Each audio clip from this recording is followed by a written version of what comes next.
Ustaz Muhammad Salih. Assalamu alaikum. Wa alaikum assalam wa rahmatullahi wa barakatuh. Sheikh Ahmed. Sheikh Omman ket nalato. Alhamdulillah don ija. Alhamdulillah jama meden o masjidun nur be fo be jam. Be jangande aden dan to mojja on yilti o tigi hakkunde Khurasan Naysabur Bukhara hakkude Allah jazakumullahu khairan. Barakallahu fikum Sheikh, barakallahu fikum. Amma non be sonnabe be bobo mun nawni den tori subhanahu wa ta'ala la ndikkimo ndikkina kala bobo be nawno be moko ba be nawno be.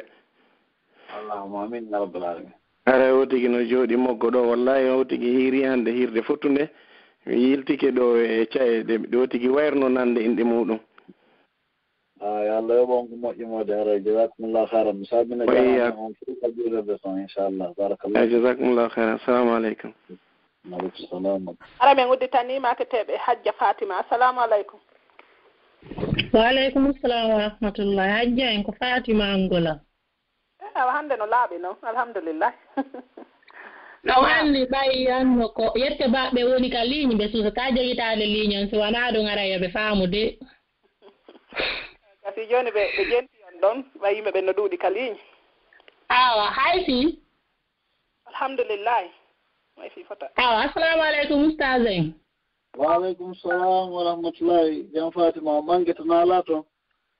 Alhamdulillah. Ɓe nguure nden fof noye jam? Wone jam koto Mamadou Boye mode ɓe ngureji ɗe Angola toon fof noye jam to na wala. Yimɓe ɗen e jam alhamdulillah.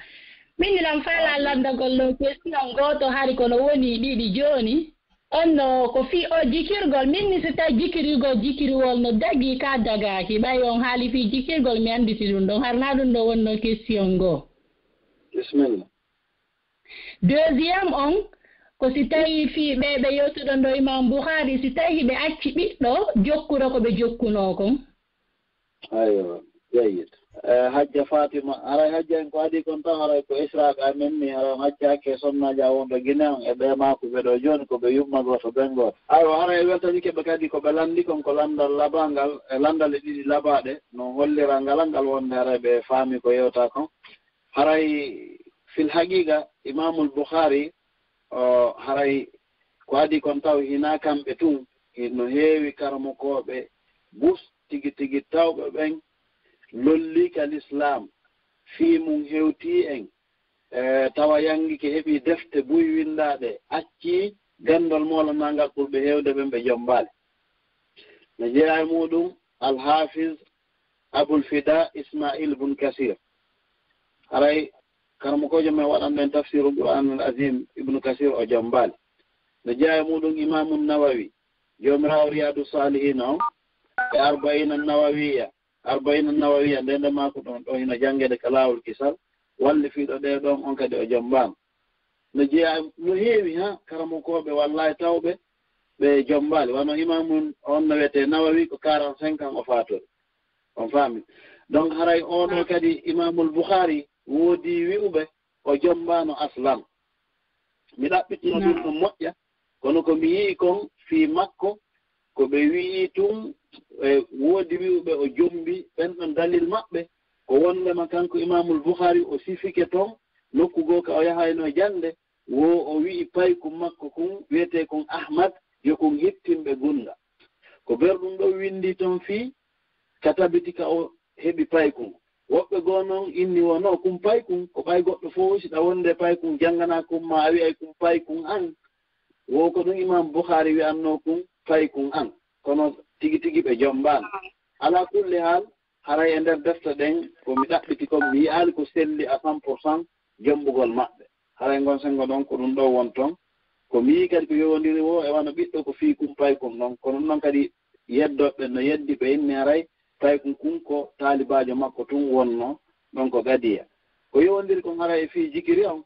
jikiriwol en laala e muɗum jikiriwol hino dagi kal islam ino woodi noon alhaali no ngol harmirta kon to woni alhaali harmugol maggol si woni jikirol ngol moƴƴinaama ɗo an no woodi façon jikiriije goo hara ko njani hara ngi yalta e tun taw wonɓe ɗon ɓe fof hulata ma ɗum naɓi haa no woodi woɓɓe ɓe jogoto ɓe inna ngol ɗo ko hormortengol ngol mama an e mama mum fof ngol wirdori ma ɓe faamina sa memingol tun haaju ma huntoto ko sabu sakkagol fiɗin alhaaliji addi yo jama on woɗɗito jikirol ka ahlu sunnati wal jamaa sino jikirol mara probléme hay hunde jikirol ko ñaawore mum ko machine à calque ko calculure ɗum simple ko anndingol ma heɓi capantati tati ka zicre halas masiɗa faala wolgol inde nelaaɗo temedere limirangol annda heɓi san ɗum no fota est ce que machine calcule jogiɗa haray ella fus ala e maggol kamngol si tawi kadi ko jikirowo simple ella o ala toon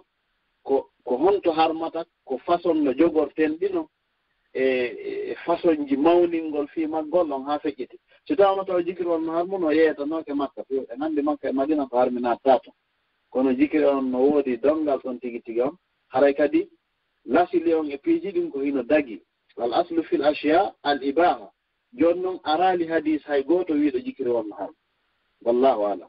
Assalamu aleykum wa rahmatullah. Hara mi salmini ɓen toon. Ok, on jaarama je mi weltani ko moƴƴi mi salmini ko to boy. O haray meɗen komin faala landade ko raɓɓiɗi haray kon ɓeydu men e koko ɓe innata haray ko ɓunutu on ka safe witre min faala on ɓeydan men ɗon faltagol fii muɗum inchallah.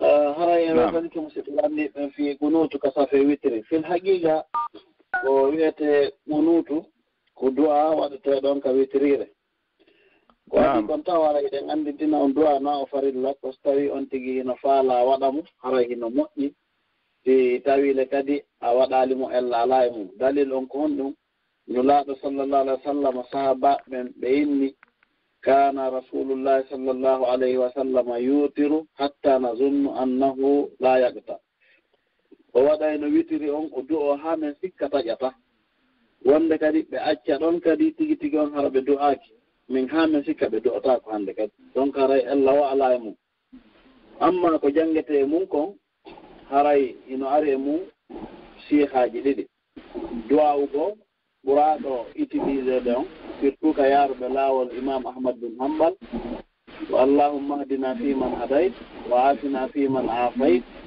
wa tawallana fiman tawallayt haa ka on du'a ɗon haaɗi amma so tawi ko ƴettugo ɓen ka laawol imam malik haray ko du'a immugoo mo tawata buye men hunjinano fuuta haray ko on ɗon tigi tigi on woni ko jooɗi e mum kon en alama e sifagol fiwata juuɗo ala kulli haal so a wata ɗin noon fof kadi a janngi ko allah subahana taala newnanma o haray ella fus ala e muɗum duwawu witri no ari e hadisaji ɗin haasta kono holliraali ko ɗum ɗon ɗum janngete haray dambugal ngal ino yaaji fi mum moƴƴat haray ella ala e mum wiɗon so on tigi waɗi ella ala so waɗali ella ala so waɗi noon ɓuri baraji du'a on kadi so janngi du'aji arɗi ɗin ko hadisaji ɗin ɓuri baraji lakin so wata ɗin noon o janngi kadi du'aji ɗo haray ella ala wallahu alam.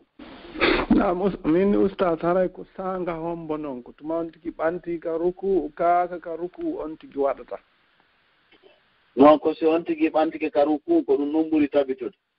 Naam, ok a on jarama Allah so winda baraji e dow muɗum. Allahumma amin. Jazakumullah khair. Assalamu aleykum. Amin. Assalamu aleykum oustad. Wa aleykum salam wa rahmatullahi taala wa barakatuh.